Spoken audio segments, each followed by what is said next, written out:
Chapter 13. Bunce's Giant Storehouse. "My dear Foxy," cried Badger, "what in the world has happened to your tail?" "Don't talk about it, please," said Mr. Fox. "It's a painful subject." They were digging the new tunnel. They dug on in silence. Badger was a great digger, and the tunnel went forward at a terrific pace, now that he was lending a paw. Soon they were crouching underneath yet another wooden floor. Mr. Fox grinned slyly, showing sharp white teeth. "If I am not mistaken, dear Badger," he said, "we are now underneath the farm which belongs to that nasty little pot-bellied dwarf, Bunce. We are, in fact, directly underneath the most interesting part of that farm." "Ducks and geese!" cried the small foxes, licking their lips. "Juicy, tender ducks and big, fat geese." "Exactly," said Mr. Fox. "But how in the world can you know where we are?" asked Badger. Mr. Fox grinned again, showing even more white teeth. "Look," he said, "I know my way around these farms blindfold. For me, it's just as easy below ground as it is above it." He reached high and pushed up one floorboard, then another. He poked his head through the gap. "Yes!" he shouted, jumping into the room above. "I've done it again! I've hit it smack on the nose, right in the bullseye! Come and look!" Quickly, Badger and the three small foxes scrambled up after him. They stopped and stared. They stood and gaped. They were so overwhelmed they couldn't speak, for what they now saw was a kind of fox's dream, a badger's dream, a paradise for hungry animals. "This, my dear old Badger," proclaimed Mr. Fox, "is Bunce's mighty storehouse. All his finest stuff is stored in here before he sends it off to market." Against all the four walls of the great room, stacked in cupboards and piled upon shelves reaching from floor to ceiling, were thousands and thousands of the finest and fattest ducks and geese, plucked and ready for roasting. And up above, dangling from the rafters, there must have been at least 100 smoked hams and 50 sides of bacon. "Just feast your eyes on that!" cried Mr. Fox, dancing up and down. "What do you think of it, eh? Pretty good grub!"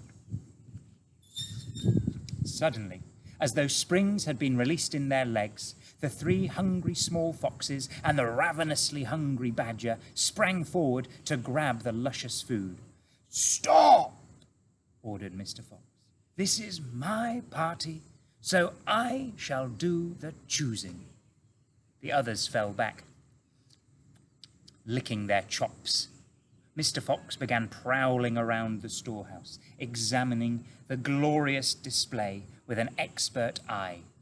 A thread of saliva slid down one side of his jaw and hung suspended in midair, and then snapped. "We mustn't overdo it," he said. "Mustn't give the game away. Mustn't let them know what we've been up to. We must be neat and tidy and take just a few of the choicest morsels. So to start with, we shall have 4 plump young ducks." He took them from the shelf. "Oh, how lovely and fat they are! No wonder Bunce gets a special price for them in the market. All right, Badger, lend me a hand to get them down. You children can help as well. There we go. Goodness me, look how your mouths are watering. And now, I think we had better have a few geese. 3 will be enough. We'll take the biggest. Oh my, oh my. You'll never see finer geese than these in a king's kitchen. Gently does it. That's the way. And what about a couple of nice smoked hams? Oh, I adore a smoked ham. Don't you, Badger? Fetch me that step ladder, will you please?" Mr. Fox climbed up the ladder and handed down 3 magnificent hams. "And do you like bacon, Badger?" "I'm mad about bacon!"